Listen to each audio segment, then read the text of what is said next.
Hello guys, good afternoon.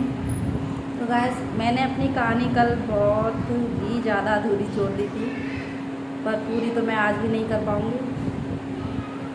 तो मैं आगे की कहानी बताती हूँ आपको, ठीक है। तो गाइस, मैंने कहानी छोड़ी थी अपनी कि मतलब उसकी लड़की की दोबारा शादी कर दी और वो अपने दूसरे वाले घर में चली गई शादी करके। तो मतलब उसका हस्बैंड था, वो मतलब ड्रिंक करने वाला निकला था, मैंने आपको कल भी बताया था।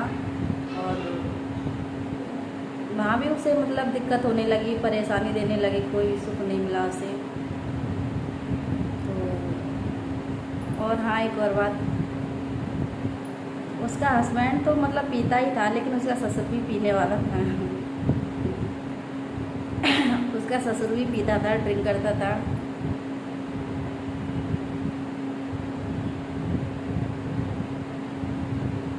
मैं आप लोगों से ये कोई सोच समझ के बात नहीं कर रही हूँ, ये हकीकत है और हकीकत ही मैं आप लोगों को बताना चाहती हूँ। पता है, उसने वहाँ पे भी परेशानी में 3-4 साल काट दी हर तरह से। जब दुखी होती थी तो उसके पापा ले जाते थे उसको अपने घर, फिर 10 दिन या 15 दिन रह के फिर बेचारी वापस आ जाती है अपनी ससुराल। ऐसे करके उसने मतलब 3-4 साल निकाल दी। 3-4 साल में ही उसके एक लड़का और एक लड़की ने जन्म लिया। उसके पता है 3 बच्चे हो गए। 3 बच्चे तो हो गए, लेकिन 3 बच्चों को वो संभाले कैसे, क्या परवरिश दे बच्चों को, समझ नहीं आ रहा था उसे कुछ भी। हालांकि जो पहले वाली की जो बेटी थी,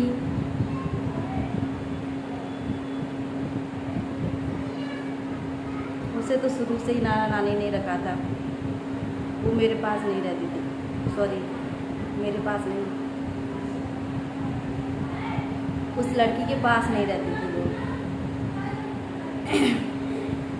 अपनी माँ के पास नहीं रहती थी, क्योंकि उसने शुरू से ही अपनी नानी नाना को ही देखा है। तो शुरू से ही वो वहीं रही है अपनी नाना नानी के यहाँ पे, और अपनी माँ के पास नहीं रहती थी ना। वो नाना नानी उसको मतलब छोड़ते थे उसके पास, उसकी माँ के पास। क्यों नहीं छोड़ते थे, वजह थी इसमें। जब दूसरा हस्बैंड भी ड्रिंक करता था और घर में बहुत सारी परेशानी चल रही थी, तो फिर मतलब क्या करती, छोड़ती।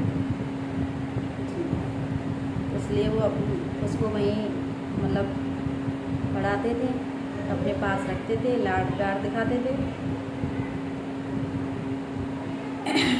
जब उस पे 3 बच्चे हो गए, तो पता क्या हुआ उसके साथ। उसके साथ एक बहुत बड़ी घटना घटी, जिसका उसे कोई अंदाज़ा भी नहीं था। उसने तो ये उम्मीद बना रखी थी कि मतलब सब कुछ सही हो जाएगा, कभी ना कभी तो मतलब अच्छा दिन आएगा, कभी ना कभी तो सही हो जाएगा। और वो कहते हैं ना कि मतलब परेशानी है ना तो सदा बाहर नहीं रहते, परेशानी के बाद सुख भी आते हैं और सुख के बाद परेशानी भी आती है। तो बड़े बूढ़े ने कहा है।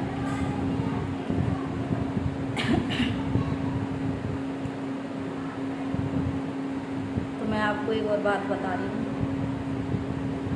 पता है उसके साथ क्या हुआ, लड़की के साथ, कि उसका हस्बैंड ड्रिंक करता था, पीता था, बहुत लिमिट से ज़्यादा पीता था। मना करने के बावजूद किसी की नहीं मानता था। वो बहुत बीमार पड़ गया। जब बीमार पड़ गया, इतना बीमार पड़ गया कि मतलब उस पर खड़ा भी नहीं हुआ जाता था। तब भी उस लड़की की हिम्मत बहुत थी उसमें। पता है, वो लड़की उसे लेके गई थी हॉस्पिटल दिखाने के लिए, अकेली। डॉक्टरों ने कुछ दवाई लिखी, दवाई खाई, कोई फ़र्क नहीं पड़ा। हालांकि वो लड़की दोबारा भी ले गई थी दिखाने, तो डॉक्टर ने साफ मना कर दिया कि इसे बाहर ले जाओ कहीं बड़े हॉस्पिटल में, वहाँ दिखाओ जाके। लड़की की हिम्मत है ना अंदर से टूट गई थी बिल्कुल, लेकिन बाहर से वो एक दिखावा कर रही थी। वो इस उम्मीद पे थी कि मतलब ना तो उसके कोई ससुराल वाले उसके साथ दे रहे थे, ससुराल में जो चाचा हैं, बुआ हैं, फूफा हैं, चाची हैं, या उसका खुद का ससुर है, कोई भी नहीं। एक और बात बताना भूल गई मैं आपको, जब उसका हस्बैंड बीमार पड़ा था उससे पहले उसकी सास गुजर गई थी।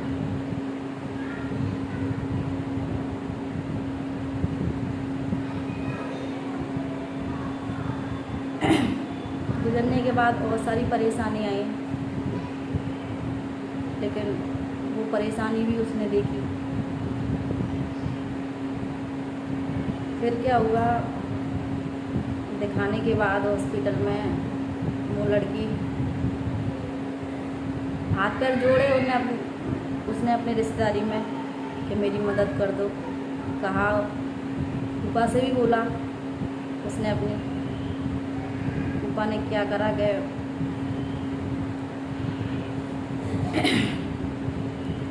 उसे जयपुर लेके गए। जयपुर अस्पताल एसएमएस ले जाके भर्ती कर दिया। वहाँ से उसके फूफा तो चले आए। अब बचा कौन? लड़की और उसका हस्बैंड। जब लड़की बहुत ज़्यादा परेशान हो गई, अकेली इधर उधर खाना पीना हर चीज़ की व्यवस्था कर रही है, इंतज़ाम कर रहा है। हस्बैंड तो कुछ भी नहीं है, हस्बैंड तो मतलब ऐसे समझ लो वहाँ तो भर्ती कर दिया उसको, वो तो किसी लायक था ही नहीं बेचारा। जो कुछ भी मतलब देखा उस लड़की नहीं देखा। ज़्यादा परेशान हो गई वो लड़की, बीमार पड़ने लगी, तो उसने पता क्या किया, उसने अपने बड़े भाई को बुलाया था थोड़ी सी हेल्प के लिए। बड़ा भाई आया उसका, 15 दिन रहा था बड़ा भाई उसका। 15 दिन के बाद वो वहाँ से चला गया। डायलिसिस मूर्ति थी वो लड़की, रात रात भर जगती थी, दवाई गोली खाना पीना हर चीज़, मतलब वो समझ नहीं आ रही थी कि क्या करे। वो कोई रिश्तेदार ऐसा नहीं था उसका जो उसे हिम्मत दे आके। पता क्या होता था उसके साथ, फोन जाते थे बस रिश्तेदारी से, कैसा है, ठीक है या नहीं, पहले से बेटर है या नहीं। लेकिन लड़की पता क्या कहती थी, हाँ आपको चिंता करने की कोई ज़रूरत नहीं है, आप पहले से बहुत ठीक है। और क्या कह सकती है वो।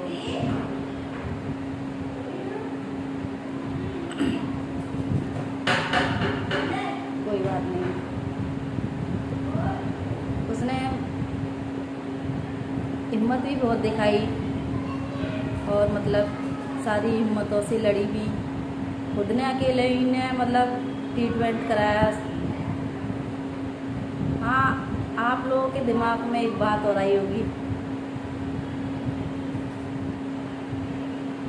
खर्चा कहाँ से हुआ। तो खर्चा के लिए मैं आपको बताऊं कि जो मेरी सास थी ना, सास के जो पैसे थे ना वो हमारे फूफा के पास थे। तो जब भी हमें ज़रूरत पड़ती हम उनसे मांग लेते। सॉरी, हमें नहीं। मैं क्या है ना, कभी कभी कहानी बोलते बोलते ना मुझे ऐसा लगता है कि ये सब कुछ मेरे साथ हुआ है, तो इसमें ना मैं आ जाती हूँ। तो वो लड़की मांग लेती थी अपने फूफा से पैसे खर्चे के लिए। जब हाँ उसे 1-1.5 महीना हो गया लड़की को, डॉक्टर ने भी जवाब दे दिया कि अब इसे अपने घर ले जाओ, अच्छे से सेवा करो। पता है लड़की समझ गई थी, उसने कुछ कहा नहीं किसी से भी, बस अकेले जाके एक जगह बैठ के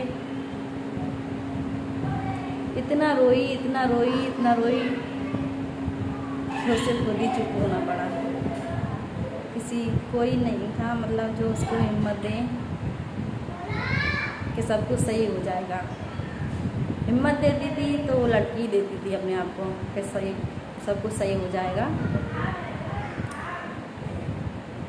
लेकिन ऐसा कुछ हुआ नहीं। उसकी हिम्मत है ना टूट गई लास्ट में जाके। एक भरोसा था उस लड़की को कि सब कुछ सही हो जाएगा आगे चल के, लेकिन ऐसा कुछ हुआ नहीं।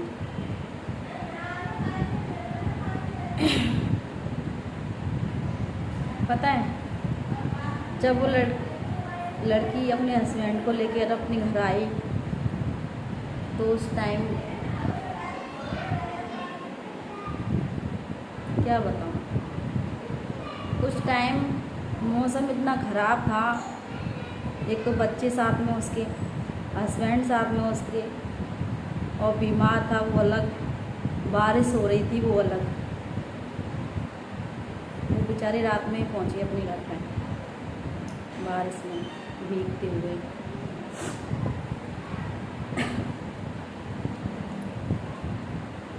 अब घर तो पहुंच गए, रात भी काटी उन्होंने ऐसे ही भूखे प्यासे रह के। सास थी नहीं तो खाना भी बना हुआ मिलता उसको।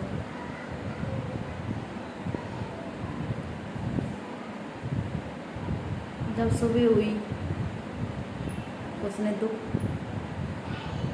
हुई तो उसने परेशानी से सुबह से लेकर शाम तक दिन भी काट लिया, जैसा भी कटा वैसा।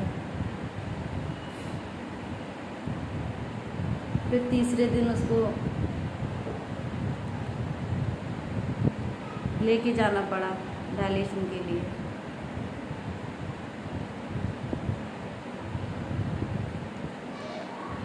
एक बार करवाई, पता है एक बार करवाई थी जब वो अपने ससुराल आके डायलिसिस करवाई थी। तो पता है उसके साथ क्या हुआ। उसे तो मतलब कुछ पता ही नहीं था कि मेरे साथ क्या होगा, ऐसे समझ लो। उसे ये पता था लड़की को कि हाँ मेरा हस्बैंड बीमार है, लेकिन इतनी भी उम्मीद थी कि वो कम से कम सामने तो रहेगा उसके। लेकिन ऐसा नहीं पता था कि मतलब इतनी बड़ी परेशानी या घटना घट जाएगी।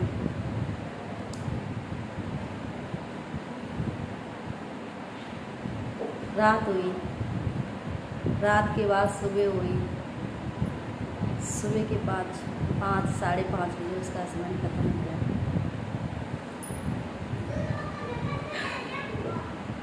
पता है उसका हस्बैंड जब ख़त्म हुआ था 5:30 बजे, तो उस लड़की के सामने ही हुआ था, आंखों के सामने ही। ऐसे समझ लो कि वो लड़की एक तरह से ख़त्म हो गई थी, मर गई थी, जिंदा लाश बन गई थी। उस लड़की ने सबको इकट्ठा किया, सब आए, मतलब उस लड़की को कुछ भी होश नहीं था।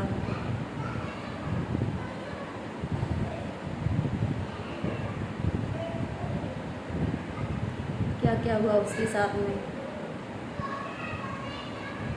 कुछ भी नहीं।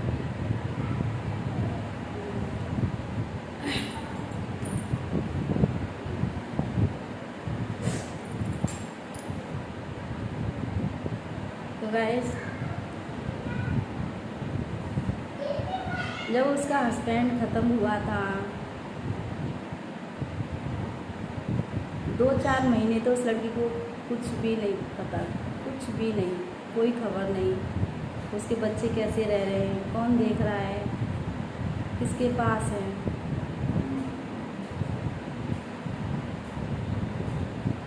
पता है जब ससुराल में एक हस्बैंड ही था सास के बाद, वो भी चला गया।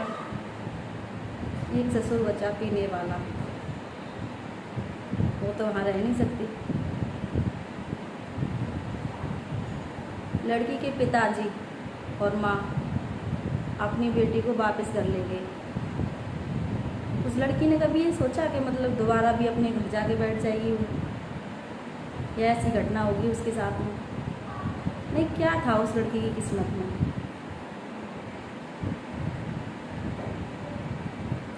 जो भी हो, वो कहते हैं ना, जितने भी दुख आने होंगे वो तो आके ही रहेंगे, कितनी भी कोई कोशिश कर ले सुख लाने की। तो वो लड़की अपने घर जाके रहने लगी, माँ बाप उसका मन बांटने लगे। जब वो 6-7 महीने बाद कुछ धीरे धीरे संभलने लगी, अपने बच्चों को देखने लगी, बच्चों की तरफ सोचने लगी, वो ये भी सोचती थी कि अगर मुझे कोई काम मिल जाए तो मैं वो भी कर लूँ। अपने मतलब बाप के घर जो बैठकर खाने से मतलब एक मन पे ना एक बोझ सा रहता था उसके। हालांकि वो कुछ कहते नहीं थे माँ बाप, कोई भी प्रेशर नहीं, कोई लड़ाई दंगा नहीं, कुछ भी नहीं, लेकिन उसके मन में भी तो एक ख्याल आता होगा कि 4 साल तो पहले भी उसने काटे थे, अब फिर वो आके अपने बाप के घर पे बैठ गई। क्या ये सही हुआ उसके साथ?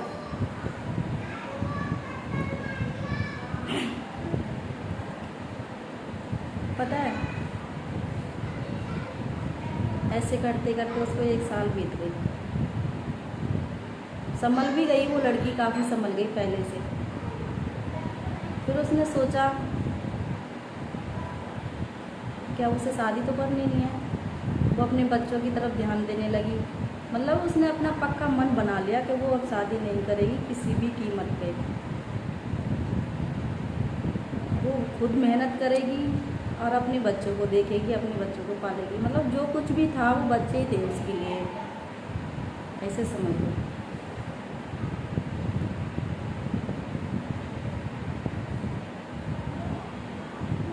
बच्चों के लिए खाना पीना, कपड़े, शौक मौज, कुछ दिन तो कुछ भी नहीं देखा। कैसा खाते थे, कैसा पहनते थे। जब कहते ना 4 पैसे हाथ में होते तो अच्छा भी लगता है, और जब खाली हाथ होते हैं तो कुछ भी अच्छा नहीं लगता। अपने माँ बाप से भी नहीं मांग सकती थी वो। हालांकि वो कहीं उसे छोटी मोटी जॉब भी मिल जाती थी, वो कर लेती थी वो, या फिर यूँ कह लो कि फिर वो किसी का उसने झाड़ू पोछा भी किया है 1-2 महीने। किसके लिए किया था? अपने बच्चों के लिए किया था ना।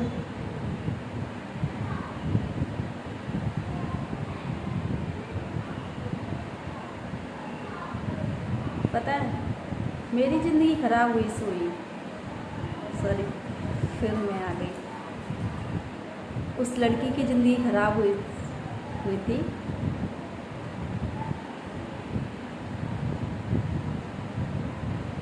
एक बात और बताऊँ आपको,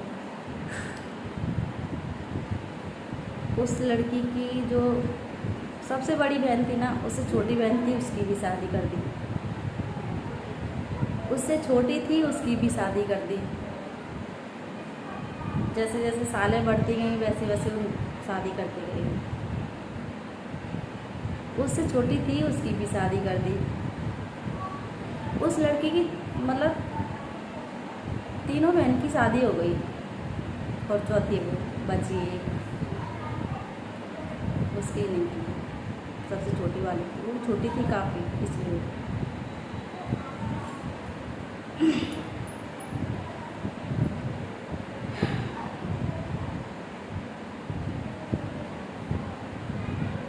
जब उसकी छोटी वाली सबसे बड़ी जो बहन थी, उससे छोटी वाली बहन की शादी की,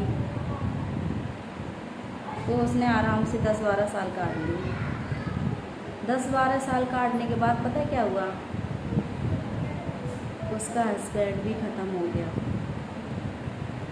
जो उससे छोटी वाली थी वो भी अपने घर से परेशान थी। जैसा मिलता था वैसा खा लेती थी, जैसा पहनने को मिलता था वैसा पहन लेती थी। किसके ऊपर है ये सब? हस्बैंड के ऊपर है ना। अगर हस्बैंड तरीक़ा से चलेगा तो मतलब ये सब कुछ नहीं होगा। जब हस्बैंड ही नहीं सही चलेगा तो फिर बहुत सारा कुछ ऐसा होता है घर में जो मतलब गलत हो जाता है। या फिर ऐसे कह लो कि एक जड़ होती है ना पेड़ की, वो एक हस्बैंड ही होता है। अगर हस्बैंड मजबूत नहीं होगा तो कुछ भी मजबूत नहीं होगा।